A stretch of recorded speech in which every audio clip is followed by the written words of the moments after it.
The high-pitched buzzing of the fluorescent light bulb on the classroom ceiling was silent torture for 7-year-old Miguel. He clutched a small toy airplane to his chest, his eyes fixed on his teacher, Ms. Lucia, who wore a smile that didn't reach her eyes, an expression of disguised mockery. Miguel muttered almost inaudibly, "Metal wings, flying high." It was his way of processing the world, of finding a rhythm, a security in the repetition of phrases that calmed and protected him. Mrs. Lucia suddenly let out a loud, high-pitched laugh, a shrill sound that pierced Miguel's ears like 1,000 needles. "Again, Miguel? Metal wings? What is that, a parrot? Children, Miguel is imitating a parrot." The whole room exploded with giggles. Miguel cringed, feeling each laugh like a physical slap, the air rarefied in his lungs, his heart beating wildly. His hands shook uncontrollably. The little airplane slipped and fell to the floor with a thud, but inaudible to him in that moment of overwhelming panic. The worst part wasn't the laughter or the deafening noise.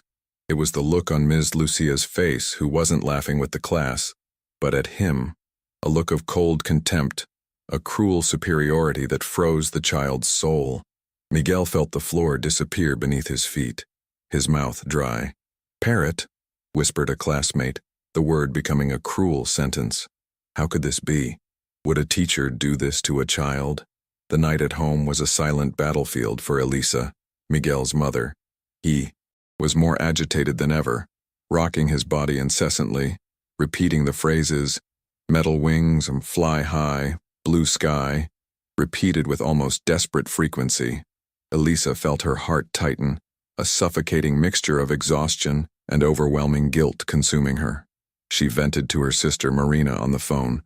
Her voice choked with tears. She tried in vain to hold back. "Marina, I've reached my limit. I'm exhausted, drained to the core. Miguel, he's slipping away from me, and I'm losing him. The crises are getting more and more violent, uncontrollable. I love him. I love him more than my own life, but I feel like I'm failing him, failing miserably." The autism diagnosis came as a hammer blow, not as a light, but as a sentence. It's as if we're living in an invisible prison, he and I can't find the key to set him free. I researched everything, Marina, everything you can imagine. Expensive therapies that promised miracles, absurd diets that almost left him malnourished and weak, doctors who looked at me with pity that seemed more like an accusation, as if his suffering were my fault, my responsibility. And Roberto, oh Roberto, he simply became a ghost in our home. He escaped to work, to travel, to any place that would keep him away from the reality of our own family, from our own pain.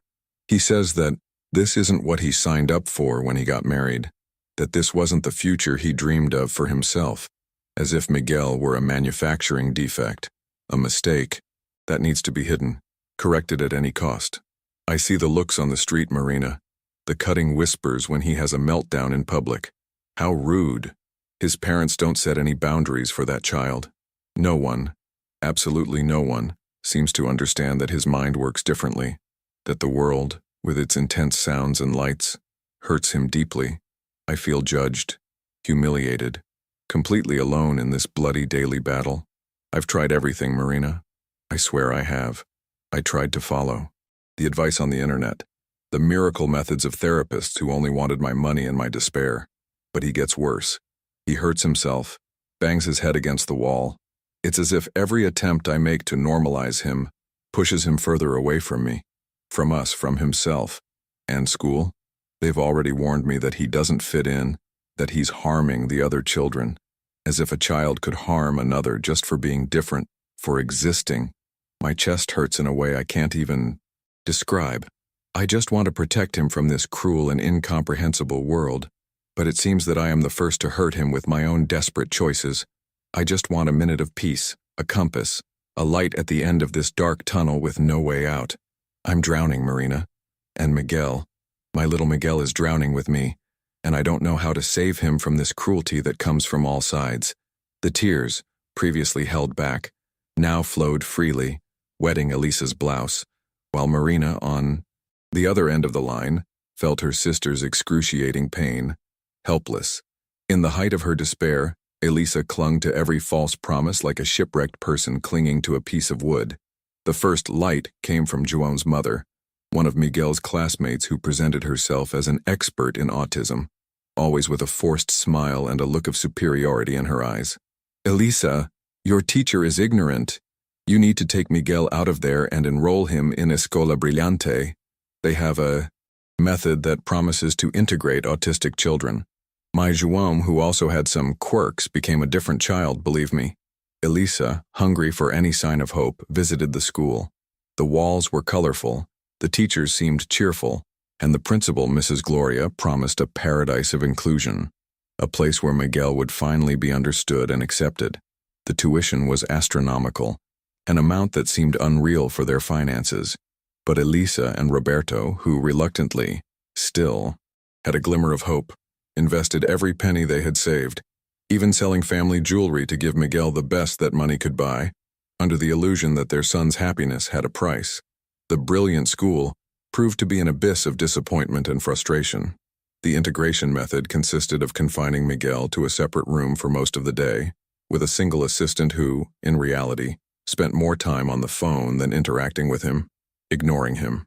The grandiose promises of specialized therapies turned out to be generic music and art therapy sessions, without any real adaptation to Miguel's needs, without an individualized plan. The phrases he repeated, his way of self-regulating and finding comfort, previously ignored, were now actively inhibited with harsh reprimands and looks of disapproval. "You can't say that, Miguel. Repeat what I said," the assistant scolded him, forcing him into behavior that was not natural, but torture disguised as education. Miguel, who was already regressing at his old school, sank even further, his behavior worsening dramatically. The crises at home became more violent and frequent. He began to isolate himself from everything and everyone, and to repeat the phrases even more frantically, as a desperate self-defense mechanism against oppression and control. To make matters worse, Dona Gloria, the inclusive principal with a fake smile, always dodged Elisa's attempts to talk, using empty phrases about adjustment time, the complexity of the case, and individual progress. With each passing month, Elisa sank deeper into unpayable debt, and guilt gnawed at her heart, turning into pure despair and a feeling of betrayal. Roberto, for his part, saw the glaring failures of Escola Brillante as confirmation that nothing worked for Miguel, and he sank even deeper into denial, using work as a constant refuge, a hiding place from the reality he did not want to face. The false hope of the brilliant school not only drained the family's financial resources, but also became a veritable prison for Miguel, and a financial and emotional hell for Elisa, who felt even more helpless, betrayed by the promise of a place that should have welcomed her son, but only suffocated him more and imprisoned him within himself, far from the world and his potential. The office of the principal, Dr. Celia, was a scene of veiled war, where the battle for Miguel's dignity and soul was fought, relentlessly. "Ms. Elisa, we need to be realistic. Miguel is too much of a challenge for our structure, for our limited resources. Ms. Lucia, with all her experience and dedication, has been doing her best, but he just doesn't fit in with our school's standards. His repetitions disrupt the class too much, and the other children are complaining, you understand? They're complaining about the noise, the lack of concentration," said the principal, in a tone of voice that brooked no argument, a veiled ultimatum. Meanwhile, Miss Lucia, sitting next to her, a victorious, almost imperceptible smile on her thin lips, nodded in approval, feeding the narrative. "My teacher is being unfairly attacked because of your son's unusual behavior," Lucia added, her tone of victimhood masking the deliberate cruelty of her actions and her total lack of empathy. Elisa felt the blood boiling in her veins, the injustice palpable, almost painful. At home, the war was cold, but relentless, with silence, becoming a weapon. Roberto, Miguel's father, was increasingly distant, a specter in his own home, absent in body and soul. "This is your problem, Elisa. I work all day to support this household. I don't have time to deal with children's quirks. He has to adapt. Either he adapts, or his life will be hell. That's life," he would explode, shirking any responsibility, using his profession in the Air Force as an impenetrable shield against domestic problems. The uniform, once a symbol of pride and security for Elisa, now seemed like armor that cruelly separated him from his own family, his own pain, his own reality. Miguel, invisible to his father, absorbed the fights, the abandonment, and shrank, his repetitions intensifying with each passing day, with each argument, like a desperate self-defense mechanism. Society, in turn, was a minefield of judgment and contemptuous glances. At the playground, a mother pulled her son away when Miguel, fascinated by the Ferris wheel, began to repeat, "Go round or spin." "Stay away from him, son, he's strange, even dangerous," whispered the woman loud enough for Elisa to hear every word. Feeling the weight of contempt, Elisa felt small, humiliated to the extreme, her heart tight with pain. Even Roberto's sister, Carla, who called herself modern and open-minded, was merciless, unfiltered. "Roberto, why don't you put this boy in a special needs institution? He'll be happier with people like him, and you'll have some peace at home. Think of yourselves too, you deserve it." Each word was a stab in the heart, corroding Elisa's soul, who felt helpless and trapped. But the greatest humiliation, the turning point that sealed her fate and ignited a flame of fury and determination in Elisa, came from a note, an anonymous note but clearly in Mrs. Lucia's handwriting, left in Miguel's backpack, written in large, threatening letters. "Your son is a defective parrot. Get him out of here. He doesn't belong here." Elisa found the note and collapsed, tears of pain mixing with anger and pure hatred. Mrs. Lucia's cruelty was not an isolated incident. It was deliberate persecution, emotional torture aimed at destroying Miguel. That night, Elisa, her eyes red from crying and a new fire in her chest, confronted Roberto with a voice he had never heard from her before, a firm and unshakable voice. "Either you do something, Roberto, right now, or I swear I'll leave you. I will not stand by and watch my son be destroyed by this woman. And your cowardice. You have to be the father he needs now. There is no more time to run." The words echoed through the house, an ultimatum with no turning back, a point of no return. Elisa's revenge would not be against Mrs. Lucia, but against the cold indifference of her own husband. The time had come for Roberto, the Air Force officer, to enter the most important battle of his life, the fight for his son's dignity and soul. The silence in the house that morning was so thick you could almost touch it. Elisa's ultimatum, laden with pain, anger, and despair, hung in the air like a real, inescapable threat. Roberto, who had always used his Air Force uniform as an impenetrable shield against domestic problems, felt a cold chill run down his spine. Never before had Elisa spoken with such conviction, with such raw and palpable pain. He saw the note in her hands, the cruel words engraved not only on the paper, but on his own soul, an open wound. The image of Miguel, his son, being called defective, hit him like a bolt of lightning, knocking down his defenses. It was the first time he had truly seen the depth of Elisa's pain and the extent of Miguel's suffering, his own son. The denial finally began to crack, crumbling into pieces. That morning, Roberto did something he had never done in Miguel's 7 years of life. He sat down with his son at the breakfast table. He watched Miguel rock his body, mumble his repetitive phrases, and for the first time in his life, he tried to listen, not judge, not correct, just hear. Miguel, to his surprise, held out the small toy airplane to him, his eyes fixed on his father. "Metal wings, flying high," whispered the boy, his voice almost inaudible. Roberto, with a lump in his throat that made it hard to breathe, took the airplane. And then, something deep clicked in his mind, an epiphany. Miguel's obsessive love for airplanes, his repetition of "fly high," it was a direct connection to him, the aviator father. It was his son's secret language, a code to be deciphered. The turning point did not come with an angry outburst or a heated argument. It came with a cold, calculated, and silent decision by Roberto, the decision of a military strategist. He did not call the school to complain, nor did he ask for a meeting.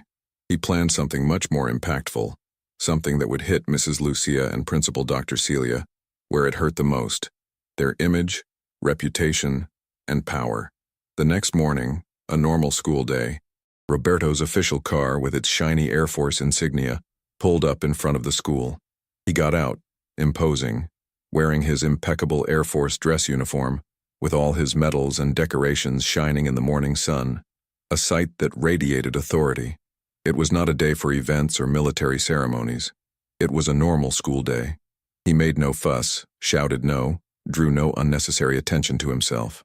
He just held Miguel's small hand, who looked at his father's uniform with an admiration never before seen in his eyes. The boy's repetitive phrases ceased, replaced by a gleam of pride. Roberto and Miguel walked slowly down the school hallway. The children in the classrooms, the teachers, the office staff, all stopped what they were doing, their eyes fixed on the scene. The silence was absolute, broken only by Roberto's firm, determined footsteps and Miguel's tiny steps. Mrs. Lucia, who was at the door of her classroom, turned pale instantly when she saw the scene. The mocking smile of earlier frozen on her face transformed into terror. Dr. Celia, the principal, ran over, visibly nervous, almost tripping in her haste. "Commander Roberto, what a surprise! To what do we owe the honor of such an unexpected and grand visit?" Roberto did not answer the principal. His eyes, blue as the sky but hard as steel, swept across Ms. Lucia's classroom, who cringed, feeling the crushing weight of the military man's gaze. He bent down to Miguel's height, who smiled openly at him, the toy airplane firmly in his hands. "Miguel, my son," he said, his voice low but powerful, echoing through the silent, stunned hallway. "You are like a jet plane. Sometimes you need a longer runway to take off, and the world may think you won't be able to fly. But when you take flight, my son, no one in this world can stop you. You are the bravest pilot I know." He then turned to Mrs. Lucia, his gaze piercing, a silent judgment. "Teacher," he said, his voice now laden with unquestionable authority that filled the room, "my son is not a defective kite. He is a pilot, and you apparently have no authority whatsoever to fly with him or to try to bring him down." Miguel's dignity, trampled on for a lifetime, was restored by a father who finally decided to fly alongside his son, and revenge for Lucia was not a cry, but the silence of respect imposed by the overwhelming presence and dignity of a father in his uniform. The impact of Roberto's arrival at the school was an emotional earthquake. Mrs. Lucia, once so arrogant and cruel, now looked like a statue of salt, her face pale and her eyes downcast, unable to look up. The principal, Dr. Celia, was visibly shaken, her hands trembling slightly, which showed her discomfort. But the greatest victory that day was not the teacher's public humiliation, but Miguel's gaze at his father. It was a look of reverence, of genuine surprise, of a love and security that had never before been so visible and palpable in his eyes. That day, he did not repeat a single sentence. His echolalia gave way to attentive silence, a pure admiration that seemed to absorb every detail of his father in his imposing uniform, as if he were recording the scene in his memory. The first small victory at home was a hug. That night, Roberto sat on the edge of Miguel's bed, his uniform already changed, but the aura of determination still present. Instead of reading a book, he began to describe the planes, their parts, how they took off and landed, using a calm, steady voice full of affection. Miguel, who normally rocked restlessly, stopped, and suddenly he stretched out his small arms and hugged him with surprising strength, nestling his head against his father's chest. It was a tight, genuine hug that Roberto hadn't felt in years, a hug that healed old wounds. His father's heart, once shielded by years of denial and absence, melted completely. The school, under veiled pressure from the Air Force and a father who was now visibly and actively engaged, radically changed its stance. Ms. Lucia was transferred to another school, a decision that Dr. Celia made a point of communicating personally to Elisa, with a much more humble demeanor and a tone of regret. "Ms. Elisa, we understand that we were not prepared. We acknowledge our mistakes and the pain we have caused. We will make all the necessary adjustments. Miguel will have a dedicated assistant, an individualized teaching plan, and all teachers will undergo mandatory training on inclusion and neurodiversity," said the principal, visibly embarrassed. It was a total surrender, but for Elisa, it was an overwhelming and well-deserved victory.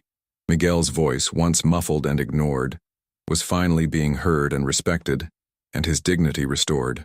Over time, Miguel's repetitions did not disappear completely, but they decreased in intensity and became more focused, with a clear purpose.